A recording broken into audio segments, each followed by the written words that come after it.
This episode of the Prestige TV podcast is brought to you by Coffee Mate. Coffee Mate has been searching the globe for flavors that pair perfectly with coffee. So when they heard that the new season of HBO's The White Lotus was set in Thailand, they were inspired to brew up 2 new flavors, Thai iced coffee and pina colada flavored creamers. They're available for a short time only. So for the love of coffee, go try them now.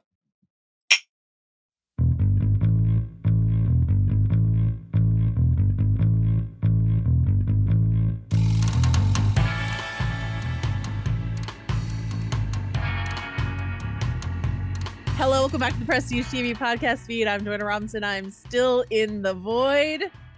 That's Rob Mahoney. Hey, Rob. How you doing? Hi, Joe. I'm doing great. I'm excited to take my first venture to Thailand spiritually, but your second. You know, you've been around. You know the grounds of covering White Lotus. You've already done it on this feed. But I look forward to you kind of guiding me and showing me, oh, you know what? This is actually the place where you want to go to avoid all the crowds. This is the pool where the children aren't allowed to be, so you can, luxuriate in peace. That's kind of what I'm looking for from my White Lotus experience. I can be your wellness guide as we go through this journey. Absolutely. Okay, sounds great.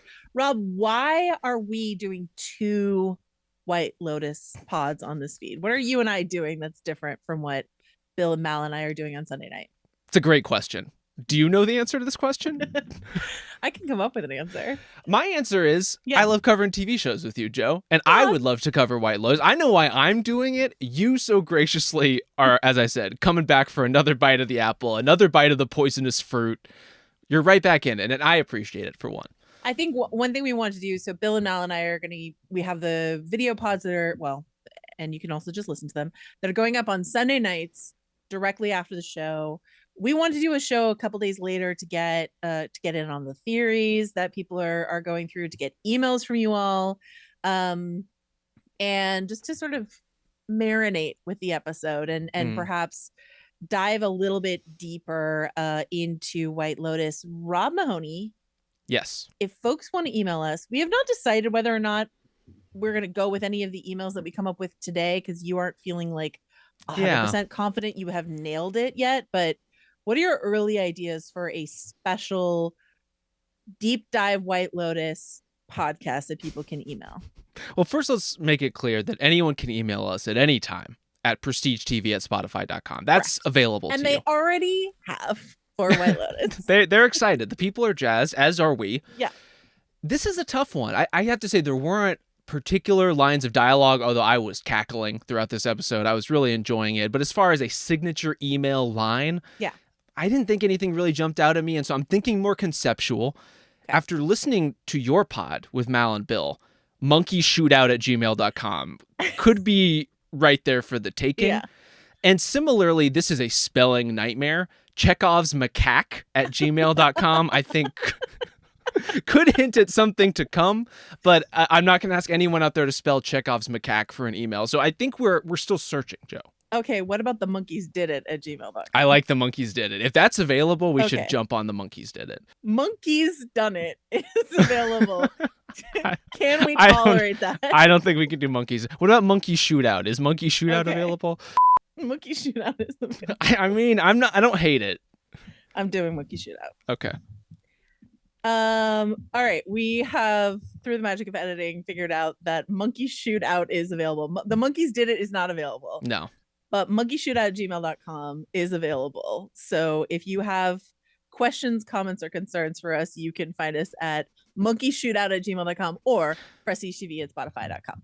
Or if you want to email whoever does own the monkeys did it @gmail.com and get them to surrender their email address to us, we will accept it. Yeah, but surrender only, no bartering. No bartering, no promising, just surrender. Just soft pressure. Okay. So let's talk about some emails that we got. Okay. At prestigetv@spotify.com. Though, again, monkeyshootout@gmail.com is here for your enjoyment. Emily and everyone else, but in this case specifically Emily, wanted to get in on Accent Corner. Mal and Bill and I talked a bit about the fact that Parker Posey and Jason Isaacs are doing 2 strong accent choices on the show. Jason Isaacs being someone who is not even from the United States of America. No. So, and we have to say his character does not need to be from the United States of America. He could be. Could he not be a native Brit who studied abroad at Duke? Is that not a thing that could have happened? I mean, you tell me. This is what Emily wrote. Hi, I just wanted to weigh in on the Ratliff accent convo. I've spent my whole life in Mississippi and Tennessee, so I feel somewhat qualified to offer an opinion. Parker Posey's accent bothered me more. I know Jason Isaacs is British, so maybe I don't expect as much from him, but Parker spent a good bit of her childhood in Mississippi. Her accent feels way more forced than necessary. Maybe the exaggerated accent is just television shorthand to indicate Southern to a broader, untrained audience ear, but Southern accents have a lot more nuance than anything she or Jason is doing. However, and my best friend and I spent a lot of time talking about this today, the whole dynamic in that family felt eerily familiar. Anyone who knows an old money white family in the South would recognize the clothes, even Piper's prairie dress that y'all pointed out. The uncomfortable closeness of any of the sibling/parent/sibling relationships, the obsession with state school allegiances/rivalries, all of that felt so authentic. I'm willing to ignore the sketchy accent work. So, Rob Mahoney, you are not from any of the Carolinas. I am not, no. You're a Texan. But a child of the South. A child of the South. Welcome to Accent Corner. I texted you in advance. I was like, Rob, you gave me the brief. Something wild is coming. I can't wait for you to hear it and talk to me about it. Take me in Accent Corner with you, Rob Mahoney. How are you feeling about it? They're both pretty out there as far as Isaacs and Parker Posey. It's fascinating that it's hitting people so differently. If I have to profess a theory as to why that might be the case, I would say it's this. Isaacs, to me, does at some points, like, read as Carolinian to me. Like, he does hit it at some points. But he's so all over the map that you're getting Australian, you're getting New Zealand vowel sounds at some point, which is quite a far away from the Carolinas, linguistically speaking, to say the least. He's just all over the place. And he feels like the accent might slip out from under him at any point in time. Mid-sentence, anything could happen. I mean, similar to Tim Ratliff's grasp on, his own life. It would certainly his personal finances, or at least what's going on inside his company. His reputation, his family standing. Parker Posey. So she is much broader. And for me, it's working. Like, I appreciate the broad approach that she's taking to this character. And I might have more forgiveness for it than some of our listeners do. And I will say it's because of this. Like, White Lotus, to me, has always been a show about the specificity of character. It's always like you nail these very specific details, and all of a sudden everything clicks into place. Yeah. And as someone who has grown up and spent a majority of his life in the South, there are things about that Parker Posey is doing that are so particular that from the first time she opens her mouth, I know this woman. And I might even be related to this woman, if we're totally honest about it.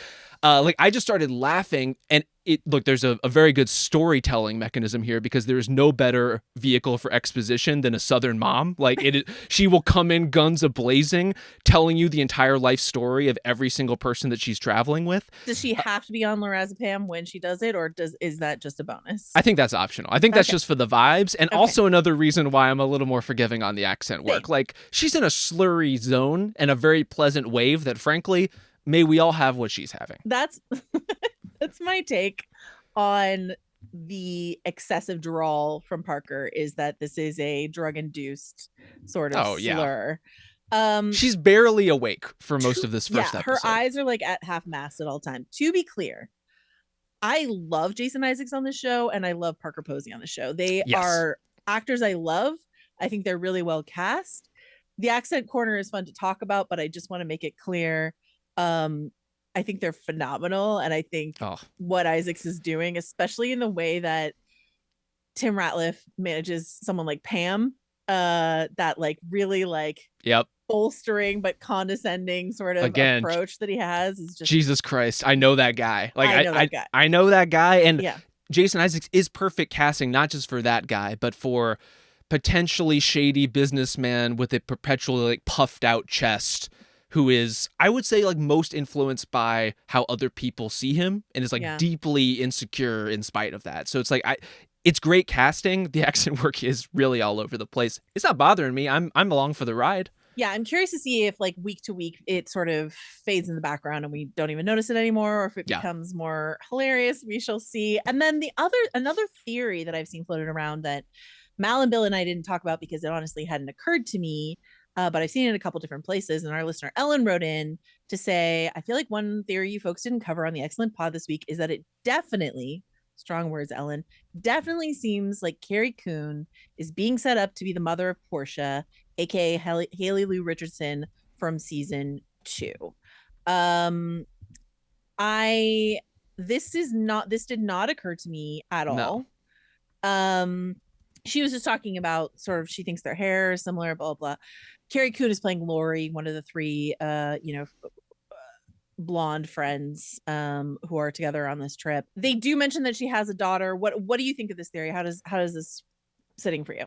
I would say it doesn't check out for me timeline wise, because the Portia we know from season 2, I would guess at the point of that season was 22, 23 years old. Yeah, mid-20s, something like that. And we're assuming this is maybe 2-ish years later after season 2, just based on some circumstantial things that happen in the first episode and are said. Yeah.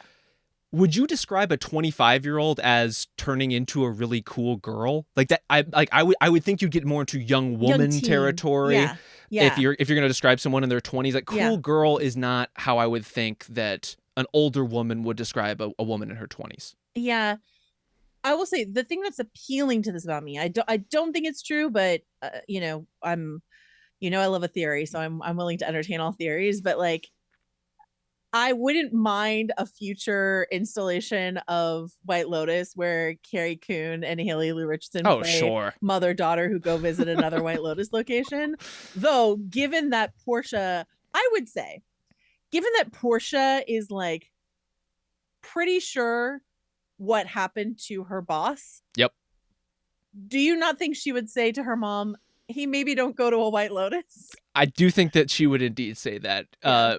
Per the conversation that the 3 of you had on the other pod about like, would you be aware if murders were happening at a hotel before you stayed there? I would think, broadly speaking, no. And we've all stayed in hotels where people have died, people have been murdered. It's, I don't want to say it's not a big deal, but it's not something that you're consciously conscious of unless it's a very particular point of obsession for you, which who am I to step on your wee interests? Follow your bliss. If you want to know about the murders in your hotels, please do. But yeah, there's no way that a mother-to-daughter relationship, if there's any consistent communication whatsoever, would not include, by the way, the last time I went to a White Lotus, many, many people were murdered. Yeah, there was a lot of death. Okay, so the Kate, Lori, Jacqueline trio, I kind of want to start there with you. Do you have a name for them other than the aforementioned Cougars? Because Cougars is canonical. Mm-hmm. Fancy Cougars is, I believe, what Bill wanted to call them. The fancy is not a bad touch, and I don't have a better suggestion, unfortunately. Well, I was listening to the official podcast. It's pretty good, actually. I will say I don't always love an official podcast. This is a pretty good one. And they were interviewing Michelle Monaghan, and she said that Mike White wanted them to look like, quote, one blonde blob. That they all 3 sort of like looked the same-ish. Yeah. So maybe the Blonde Blob is another Blonde Blob name. is solid. How do you think the Blonde Blob started? If you were to trace the chain of events, who goes blonde first? Oh, Leslie Bibb. You think she's blonde first, even before Michelle Monaghan is blonde? Yeah. I think Kate goes blonde first, and then Jacqueline, and then Lori. Lori last. Very clearly. Unfortunately, a lot of laughs for Lori. It's tough scenes out here. As number one Carrie Coon fans, all this slander will not stand. Okay. Michelle Monaghan also says that Mike White refused to confirm what kind of show Jacqueline was on. Yeah. I had guessed The Walking Dead. Did you have any sort of like thoughts or theories about what show Jacqueline Lemon is on? I love that idea. I was thinking more kind of broadly popular, more 4-quadrant entertainment. The first thing that jumped to me was like she is on a subplot or one of the stories of like a This Is Us bootleg type show. Oh, okay. You know, like a domestic drama of some kind where if you are someone like Saxon, like you can't quite put your finger on where you know this person from, but they're out in the ether. So I don't know if it's. I was trying to think, like, is it They Were Them? Is it We Were They? Some other This Is Us bootleg. The UUR perhaps finally come to the small screen. But I don't. Yeah, I feel like it might be something that you might not have actually seen, but you know she is famous. So I was thinking The Walking Dead, like at its height, because like at its height, it was everywhere, and she's globally Enormous. famous. So, That's you know, true. it's like a huge show. So, anyway, the point is there is no answer, because not only would Mike White not confirm, but he insisted that Michelle Monaghan not like Not- create one for herself. So the answer is we'll never know. But guesses are welcome. The UUR is a fun one. Again, monkeyshoot@gmail.com if you Yeah. have any Hit us theories. up. I wanted to, you know, as I mentioned, we wanted to sort of like poke around subreddits, see what theories are floating around there. LCE, I don't know quite how to. I always have a hard time reporting Reddit usernames on a podcast. Put up a photo of the Blond Blob cheersing each other with their Yes. white wine with a tarot card of the Three of Cups. Wow. And I just wanted to read to you what this Reddit user linked the meaning of the tarot card, the Three of Cups. Please. When the Three of Cups is reversed, it means that you may have no time to socialize or go out with friends. You may be too busy with school or work that you can't spare some time to have fun. Three of Cups reversed can also mean losing touch with some of your friends. As time passes, you may find that you're growing apart from one another. When we grow older, we must put in effort to make sure that our friendships are not neglected. Alternatively, the Three of Cups reversed can mean that there's a lack of balance and harmony within your social circle. Gossip and scandal can rear their ugly heads. Perhaps there is envy hidden within the circle, and as a result, you are feeling isolated. Well, holy shit. Well, holy shit, Rob. It's pretty good. What do you want to say about, I mean, I would happily try to match any character on this show to a tarot card. It is not my area of expertise, but what do you think of the dynamic that they put together with the Blond Blob here, and whether or not you want to apply it to tarot or not? I love the tarot call, and honestly, I think fits within the vague sort of spiritualism that we're delving into with this season of White Lotus in general. Yeah. This is my favorite section of characters so far. I just find something about their relationship to be so vivid and so particular. Yeah. And I'm a little torn onto whether these three women hate each other or not, or if they're just so far apart that they are insisting that they are closer than they are for, you know, not in the way that, as you just described with the Three of Cups, like the way that relationships get strung out over time and you find yourself clinging to them and pretending that there's something beyond what they really are to you in the present tense. Right. But specifically this sort of like chain reaction between them of clearly the balance of power has been upset by Jacqueline becoming quite famous. And Leslie Bibb's character, Kate, having just a complete Jacqueline complex in every possible way and wants to be her so bad. But my heart always goes out to Carrie Coon, who in this case is so distinctly the third friend. And if we're gonna fudge the math on the Three of Cups, I mean, Carrie Coon has had 3 cups herself. She is racking them up. She's throwing them back. Those are some heavy pours. Yes. And by the end of the episode, she seems pretty well sloshed. But I love in her 3 cups is what you're saying. Well into her 3 cups. Yeah. But I love that character. And I love everything that Carrie Coon is bringing to it. All like the random little things. The way she's like, after she spots the monkeys for the first time, does this like creep down the patio deck to come tell her friends about this thing she just saw. It's like I fucking love all of these actresses as performers, and I'm really loving the places that they're putting them and the things that they're giving them to do. I would say Leslie Bibb, like first and foremost, who, as far as I can tell, has just not been granted a lot of very fulfilling parts in the things that I have seen her in, but she always pops and she's always interesting. And so it finally looks like she's going to be given, you know, some runway here. Carrie Coon is a longtime favorite of mine. Michelle Monaghan, fantastic, but my eye is drawn to Leslie Bibb as Kate. I feel like of all these women, and I recognize all of them, Kate is the one I think I recognize the most. And to your point about I love your point that you made about specificity of character. I think what I love about White Lotus, and I was thinking about this as I was trolling through the subreddit this morning and stuff like that, is that, you know, HBO put up an image of all the characters sort of in a grid on their social media, and I forget what the caption is, but it's something like, who do you think, or something like that, right? So they're stoking theory corner. And that's the genius of White Lotus, is that it is just a comedy of manners show. Yeah, that's what it is, wrapped in the candy coated package of Here's a body. There's a body or Yeah. bodies or perhaps, And- you know, like this is it's a theory show, a whodunit show, but Yes. really that's not at all, I think, what Mike White is interested in. No. He's just like, that's the hook that gets people guessing and talking about it. But really, it's just these little digs and quirks and nonsense that are so human among all of us, you know? Completely. And within archetypes that may not be us exactly, but the hyper rich that are put into these incredible circumstances and beautiful locales. And this is why, to be honest, Joe, I was a little surprised to see that some of the initial critical response of this season was a lot of like, oh, it starts out as kind of a remix of the things that you've already known of previous seasons, like very familiar. And it's like, yes, that is true in the same way that we're going to a luxury resort. It's going to be very wealthy people. There are going to be these archetypes.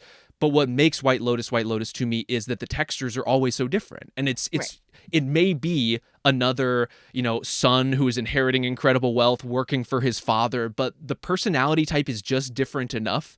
And again, it's just specific enough that I'm completely into it. And so true to the name of this episode, Same Spirits, New Forms, like that's what White Lotus always feels like to me. I kind of feel like Mike White, writer and director of every single episode, I feel like he's sort of lampshading that critique by calling it Same Spirits, New Forms. Sure. You know what I mean? Like, it is, in the one hand, engaging in this specific, you know, if we're in Thailand, we have to be thinking about, in terms of spirituality, we have to be thinking about Buddhism. But like, he's also like, sort of like, yeah, I know you think it's like third verse, same as the first, like, but guess what? It's working. Yep. Also, guess what? Have a little faith. Like, Yeah. Mike White has proven to be one of the most surprising writers working in television, or like basically whatever he puts his pen to. Yeah. So I don't anticipate that this will end up in the same place as it does. And frankly, I don't know how you could watch previous seasons of White Lotus and think, oh, yeah, I knew exactly what was going to happen at the end of season 2. That's just how I predicted it. Exactly. Well, something that they were talking about in the official podcast, and I don't know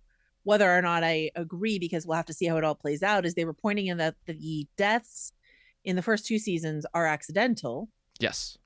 And the shootout that we hear in the cold open feels more purposeful.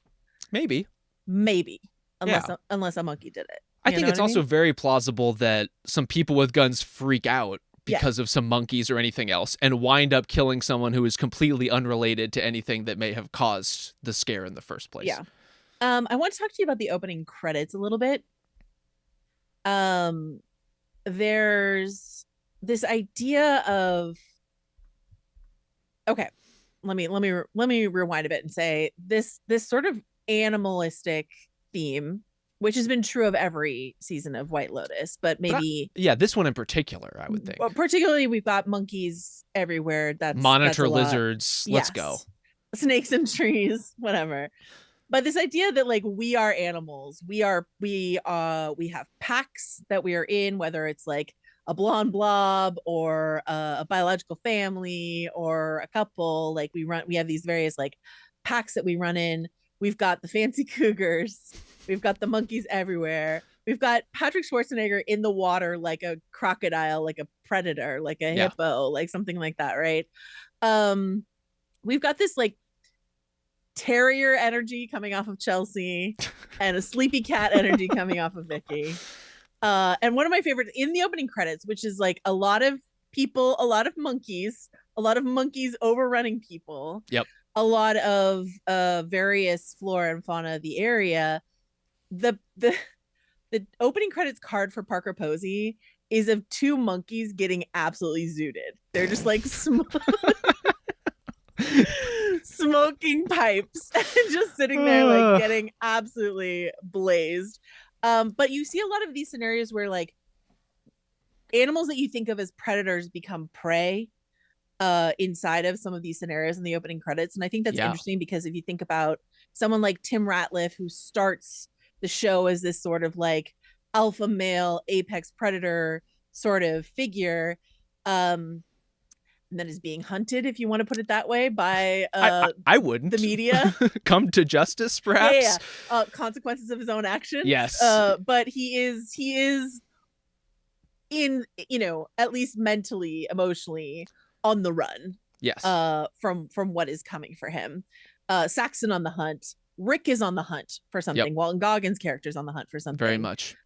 You've got alpha males versus beta males when you think about Guy Talk, our security guard who we love, and the like posturing security guys with the guns, et cetera, and like who is Mook interested in among those options? I want to push back a little on we love Guy Talk. Okay.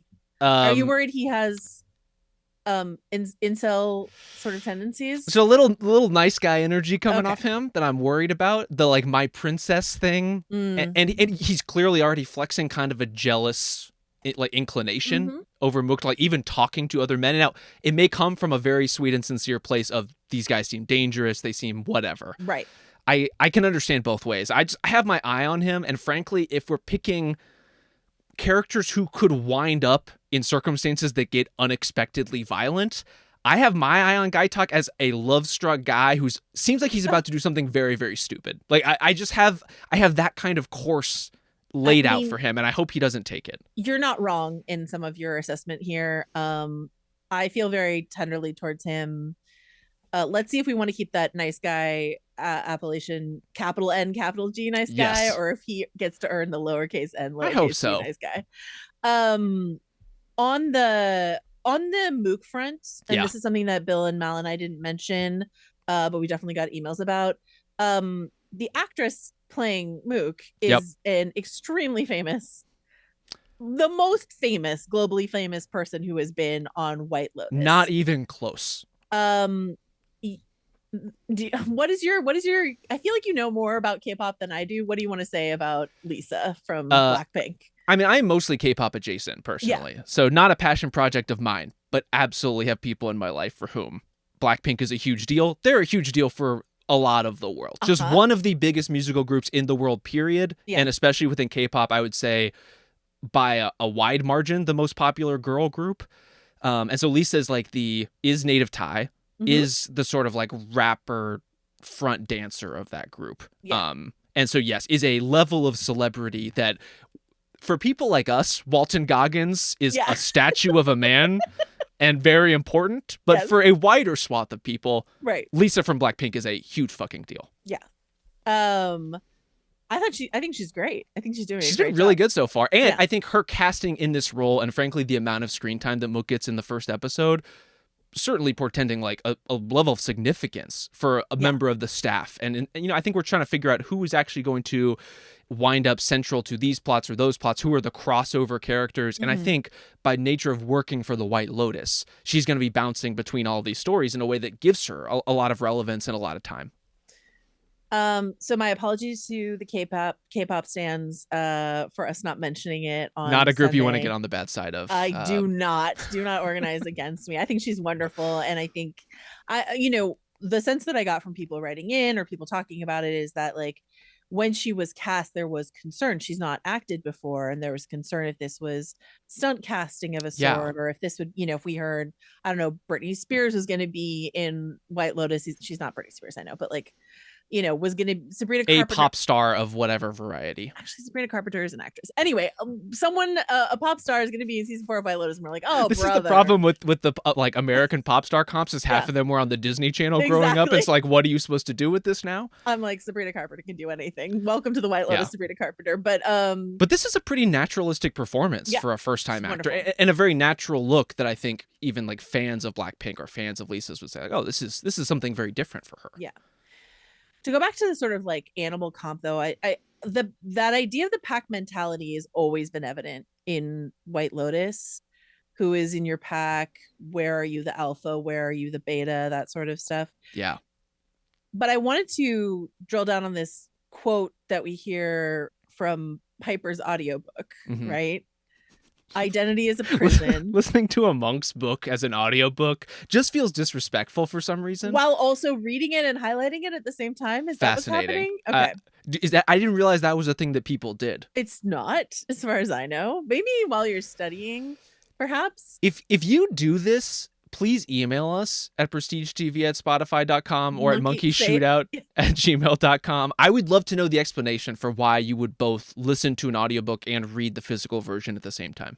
I've done plenty of times. I will bounce back and forth That's fine. You know what I mean? Like, Yeah. I'll listen to the audiobook while I'm doing something, Yeah. and then if I have time to sit down, I Then will you read. read. Yep. But or I'll listen.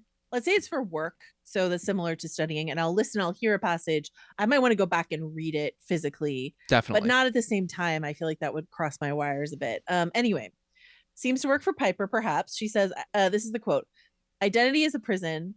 No one is spared this prison. Rich man, poor man, success or failure. We build the prison, lock ourselves inside, then throw away the key."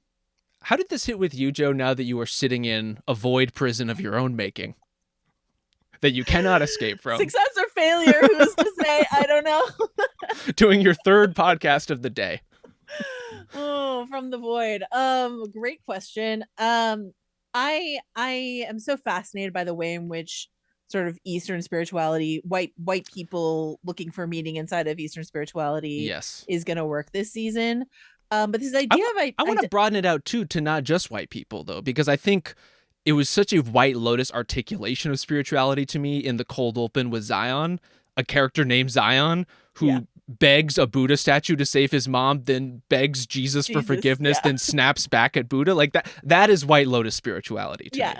That's you're right, a Western approach to, distinctly to Eastern religion.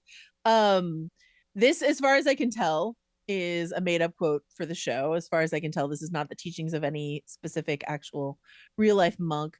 But I think this idea, the way that Mike White likes to craft the cocktail of a particular season via these various archetypes, something that he learned not just from his study of like film and television literature, but his fascination with reality television like Survivor, these reality TV archetypes. What happens when you mash these kinds of personalities together? What delicious fireworks can you expect from all of that?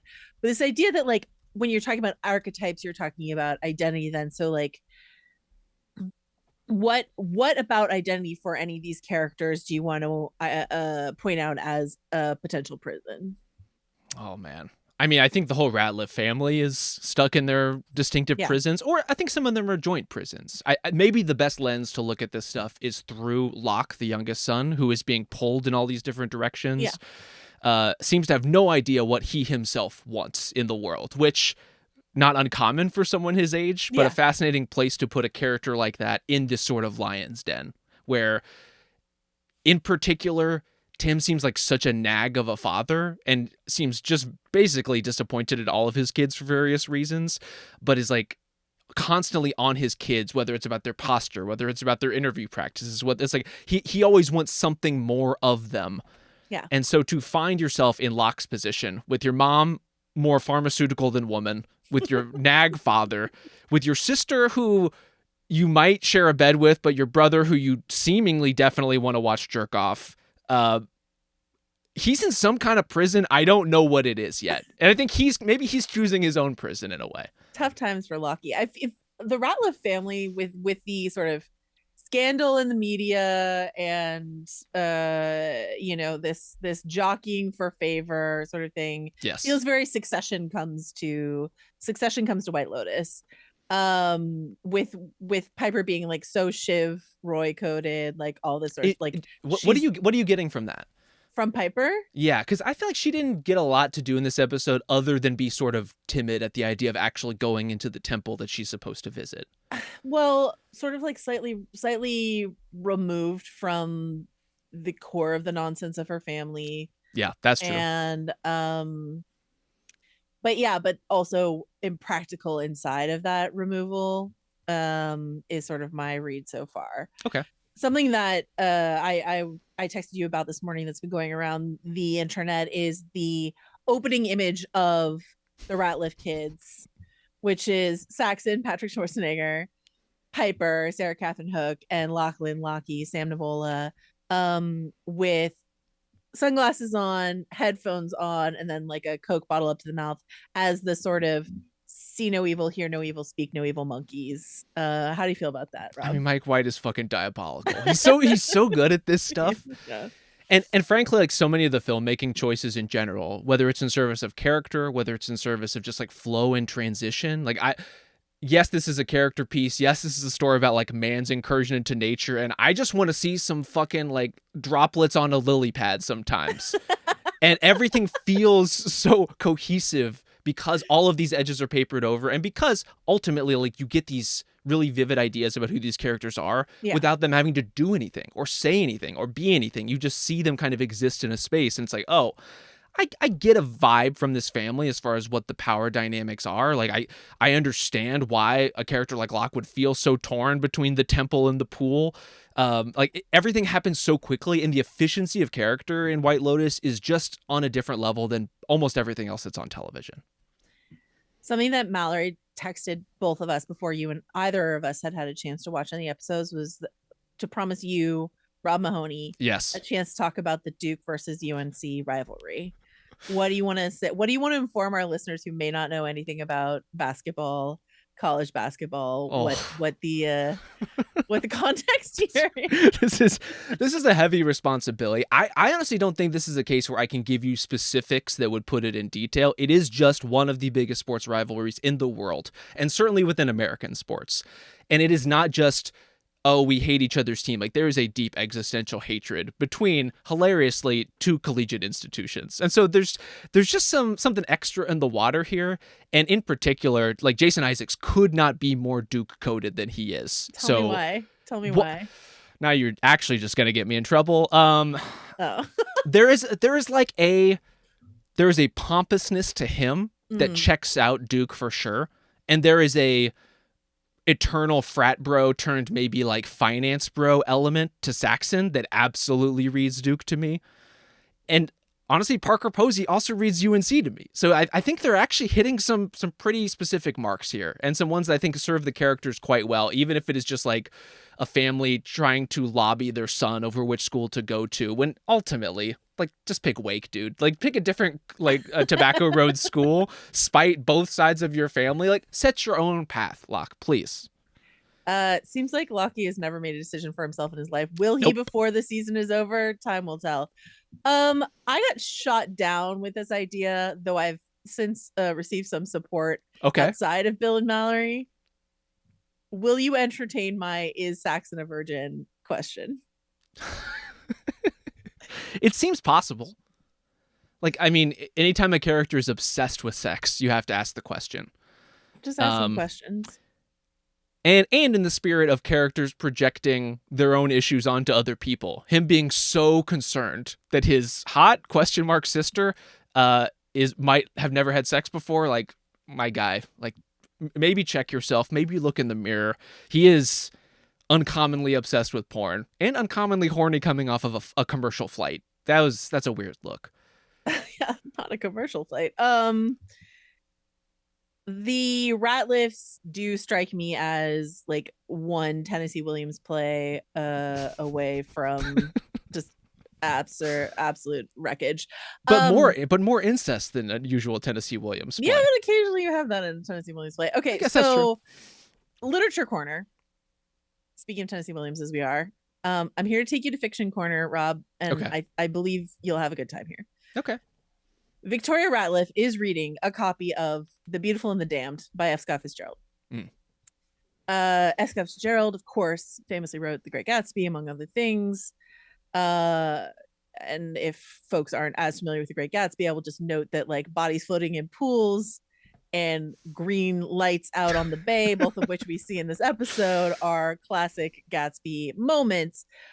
The Beautiful and the Damned, and this is just from old wikipedia.com, quote, the work focuses on the swinish behavior and glittering excesses of the American idle rich. Wow. Does that sound right to you? If Fitzgerald had a point of fixation, it was that. It does check out, certainly. My question to you, is this a book club book for her or not? Is this a book she picked up of her own volition, or is it like, I need to read this so that I can discuss it over a glass of wine in 2 weeks? Yeah, you think the girls aren't reading Fourth Wing in her book club? Every other book. I think they've already been there, done that. Honestly, yeah. They've ripped through it.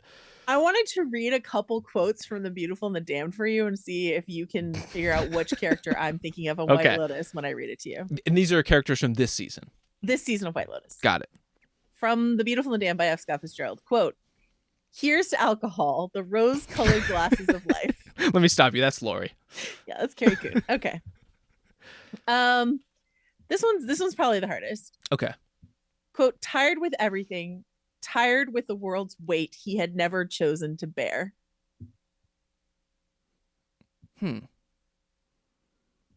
I could see Tim Ratliff for that.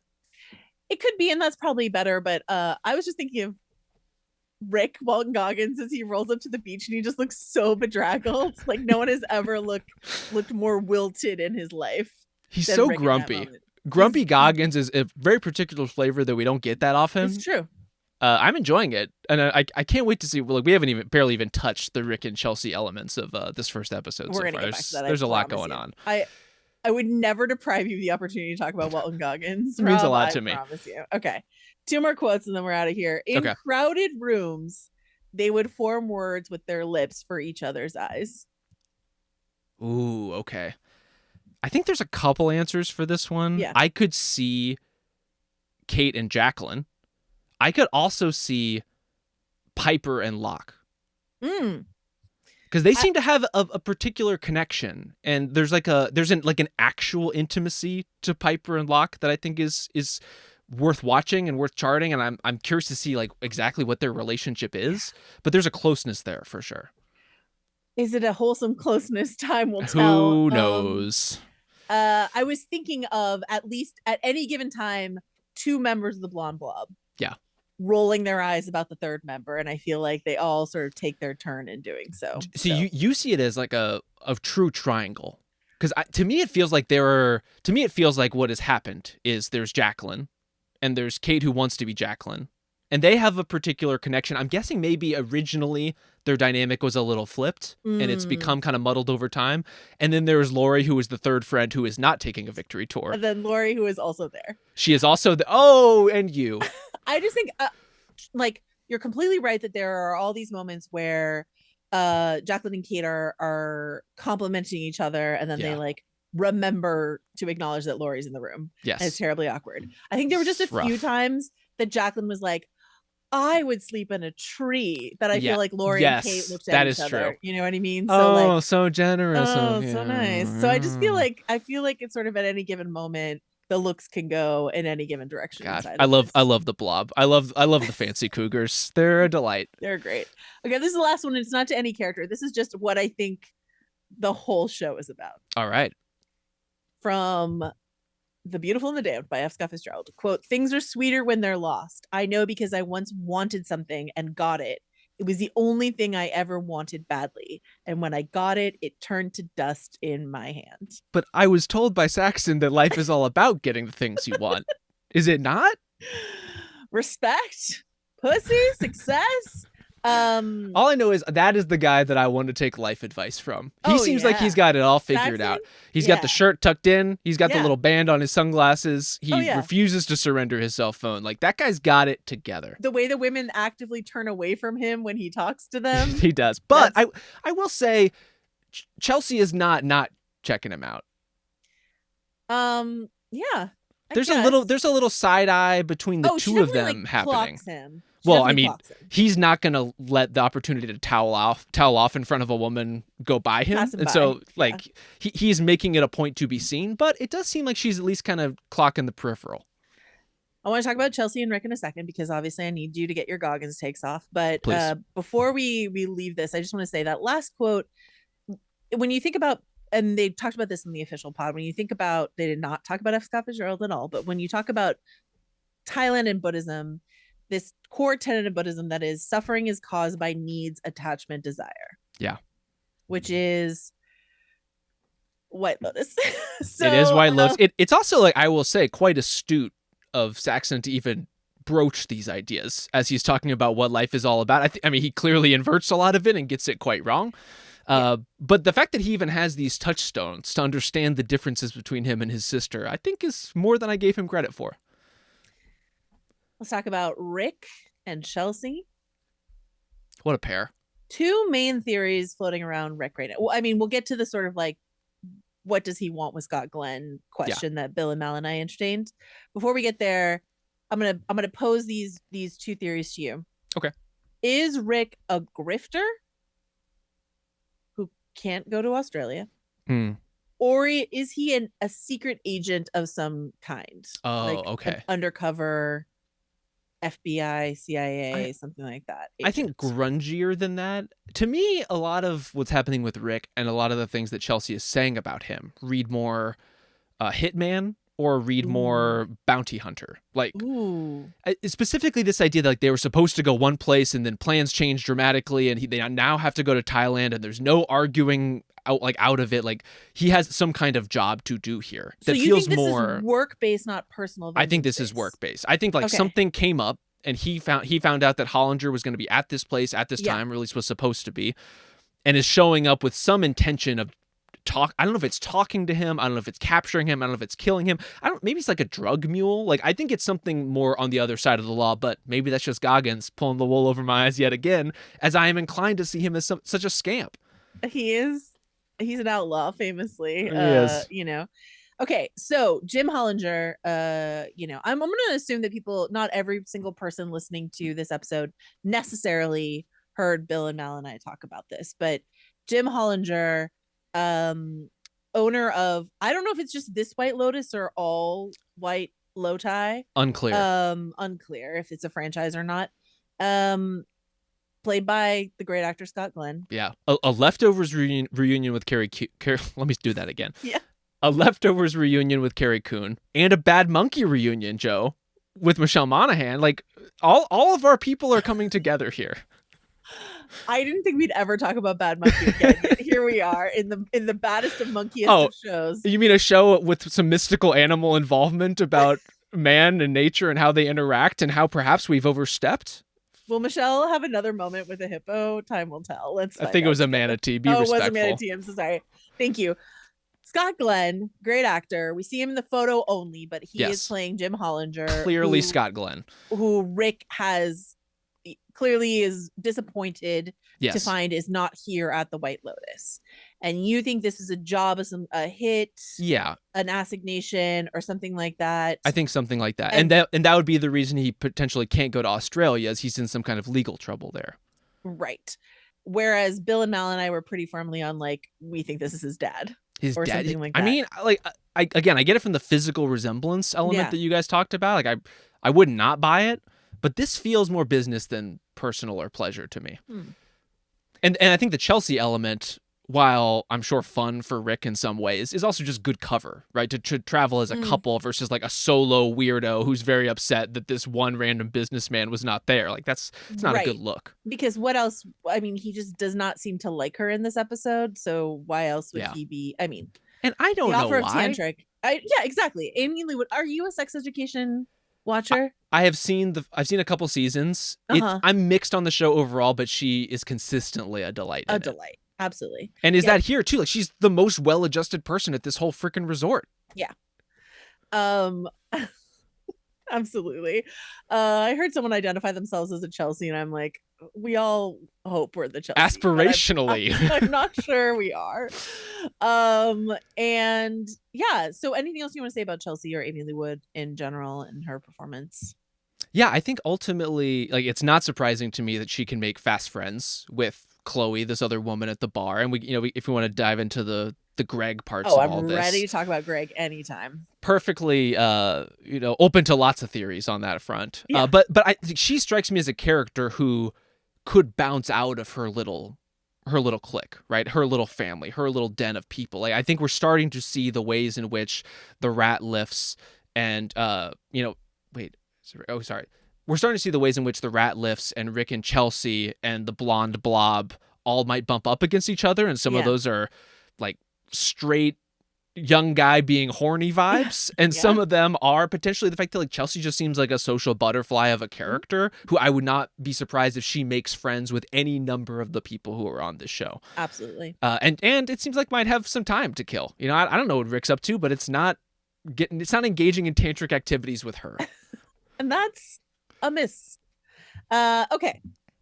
Chloe and Greg. This is something I raised with Bill and Mal, and I don't know what to say about it. I just think it's interesting that the character of Chloe is originally cast as a Thai actress, and then they recast her as a white actress. And I don't know why, but that feels not important or something. Yeah. Do you know what I mean? Like that feels not intentional. Well, especially for a show that historically has a lot of attention paid to the way that like wealthy white tourists in particular have these relationships with the people who are working at these resorts, the indigenous communities around them, like the people who are native to that region. Exactly. And how these like apparently a bunch of bald white dudes kind of parachute into Thailand, especially, and shots fired at bald white dudes, but shots fired at Walton Goggins, who has been balded up as far as I can tell, just to take a bullet for a joke. It's not necessary at all. Like everyone, we were talking this a little bit off mic, Mal and Bill and I, but like everyone, I kind of feel like Mike White did this to everyone. Like he drew attention to Amy Lou's distinctive teeth. Yeah. He had Leslie Bibb and Michelle Monaghan talk about their plastic surgery. Steve Zahn's testicles previously. Yeah. Like, look, there's a lot going on. There's a humbling that needs to happen early in a season of White Lotus or late as well. Let's talk about Greg. What do you want to say? I'm a little torn on how much I like the through lines for White Lotus. And I think it's a show that overall has a lot of discretion as far as how much it wants to have characters bouncing between seasons. We have Belinda here clearly, who's going to be another through line for us. I'm assuming she and Greg are going to bump into each other sooner than later. They're already in the same restaurant. It would be deeply weird if they didn't. It would be very strange. And that seems like a natural collision for their respective plot lines and kind of how and why Greg would be involved in the story to this point. But I have no idea what to expect, or like how quickly, or if Belinda would start putting pieces together at all, or exactly like why she would take a driving interest in him and his activities beyond everything else she has going on, which is seeming like a 3-month stay at this luxury resort to learn some wellness practices. Like, she's got a lot to do. And here's a guy who is like tangentially related to someone she knew a couple years ago who does she even know that Tanya's dead? I don't know. And did she never want to think about Tanya again after she walked out the door, given the way that she was treated? Yeah. I want to go back to, I don't have anything else to say about Greg at the moment. I am curious how much he's in this. It was like a fun surprise to a certain degree, because I think, we all knew that Belinda was in this season, but we were not expecting that John Grease would be the recurring actor in every season of White Lotus. I know. But it is nice to think that for a show that has as sprawling a cast as this and very splashy announcements when those casts come together, there are still surprises. There's still room for, whether it's a recurring character, whether it's a surprise guest star, like there's room for stuff to just happen in White Lotus in ways that we would never expect. I'm excited by the prospect of that. If there's like, as we had with last season, the Tom Hollander character, and as a fellow Hannah stan, I know you were excited to see him checks in late in the week. Like who could be showing up that they perhaps haven't even announced. I know. How are the monkeys going to get the guns? Like, who knows what's going to happen, Joe? What's going to happen? Last question for you. I gave my sort of Chekhov's list to Bill and Mal of the monkeys, the poisonous fruit, the guys with the gun. But one that I didn't sort of dial in on, but sort of going over the opening credits of the fine-tooth comb, I had a question. Will we get a tsunami? There's like a lot of storm imagery in the opening credits, and a lot of like people being swallowed by sea creatures images in the opening credits. Do you think, and Mike White has said in interviews, again, I'm not reading a ton of interviews because I'm trying to keep myself as pure as possible, but like, also Mike White, as we've said, is only going to give you so much. It's true, but he keeps talking about, and maybe he's overplaying his hand, I don't know, but keeps talking about the season as like the biggest thing they've ever done, the darkest, the like wildest, that it's all been a lead up to like this sort of thing. Is classic sort of well you done say about any season, but like Mike White doesn't seem like a guy who's gonna like overblow, so I think we are gonna see a leveling up of some kind. So could we see, in addition to whatever the monkey shootout is in the final episode, could we see a sort of natural disaster of some kind hit the White Lotus in Thailand? Very much seems possible, and I think is not completely separate from what Mike White has done in other forms of storytelling. Like, Enlightened is a show that levels up and changes dramatically very, very quickly, to a point that I think for some viewers, myself included, was like I had a little bit of whiplash from that, and it wasn't always what I wanted it to be by the end. But like he has proven that he will scrap an idea, that he will turn a show on its head, that he will introduce a dramatic, literal force of nature if that's what the show calls for. You know, if that's what the character dynamics need to really shake them loose in like a force majeure kind of way. Yeah. I think that could be a wonderful addition to the season. Force majeure is like the greatest White Lotus comp. I could think of. Anything else you want to mention? We have not talked about Valentine or Porn Chai or very little about Pam, my fave, Amarita, Fabian. I mean, Porn Chai seems like a great hang. He seems like a delightful fellow. No notes at all. Great hospitality style. I'm really digging his vibe. Completely agree. Fabian, the hapless, bumbling, anxious manager. How are we feeling about him? Not in favor. I'm a big fan of him. Not as like I want to hang out with him, just like in terms of really fun to watch. Absolutely. And Valentine, he's from Russia. Anything you want to say about him? He is certainly from Russia. I love that the Blond Blob has no response to that. No, none whatsoever. In fact, Jacqueline was sort of like, huh, like I don't know. Yeah, it was an odd moment. I loved that. I did appreciate the theorizing on who was going to wind up sleeping with whom of the Blond Blob. What do you got? I mean, Valentine's right there, clearly first and foremost. I just don't know that Carrie Coon's Laurie is going to be as successful as you guys seem to. Wow, you don't believe in Carrie Coon, Rob? I believe in Carrie Coon. I believe in the real Carrie Coon. They are really trying to muss her up here and throw her under the bus. And frankly, I have my eye on my wall.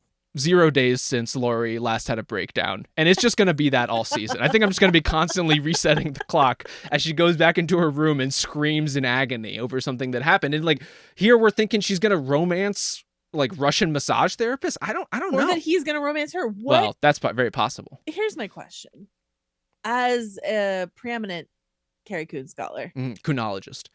I don't like it. What did you make of this kind of crying versus the work we've seen her do in The Leftovers, etc.? I mean, it's more pathetic on purpose. Yeah. You know, like the crying in The Leftovers is a moment of incredible catharsis that we have spent seasons building up to. For like, I have to say, just a character, it is impossible to watch The Leftovers and not feel a great deal of affection for Nora Durst, whatever you may think of the decisions she makes. Like, that's a character you come to really care about. This is someone I already kind of care about in Laurie, but she's having a tough time. What if Justin Theroux checks into the White Lotus on Wednesday? I will ascend. Great. Well, that's something we can look forward to. Anything else you want to talk about that we haven't had a chance to mention, Rob? I have one thing to ask you, Joe, which is this is not plot related.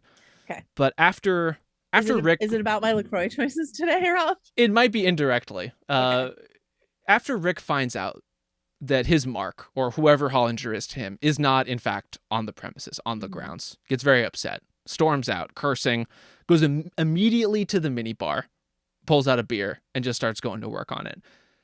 I, for one, cannot think of a force on earth that would make me pull a beer out of the minibar and pay a minibar price for a bottle of beer. I'm curious about what your relationship is to a minibar. Do you have these same strict lines that I do? The question of if you're at a White Lotus, is it not all inclusive? I don't think it's all inclusive. Oh God, because they're paying for spa packages. I assume they're paying for all of the gluten-free rice balls. You know, everything. I would never touch a White Lotus minibar. Can you that imagine? Is got to be the most expensive minibar of all time. The only time I will ever touch a minibar, and it is infrequent, is at my old job when they didn't make us itemize our hotel receipts, and so just on the bill. Just on the bill. Well, maybe this is the strongest argument yet, that he is in fact a government plant, a Fed of some kind. He's on the clock because he's going to be expensing that beer. That's not his concern anymore. Spotify, if you're listening, I don't do that in your system. It doesn't allow for that. But Conde Nast, if you're listening, I definitely used to do that to you. Okay. Damn. So that is White Lotus. It is. Season 3, episode 1. Rob and I will be back on Friday. Talk about Severance. I'm having a little bit of brain bleed with all the shows that we're covering right now, but the pineapples are not helping. I think this will be fine. I feel some kinship with Mark on Severance right now. But we'll be back. Thanks everyone who worked on this episode. Johnny Beacham, John Richter, Justin Sayles. Y'all are the best. And we will see you soon. Bye.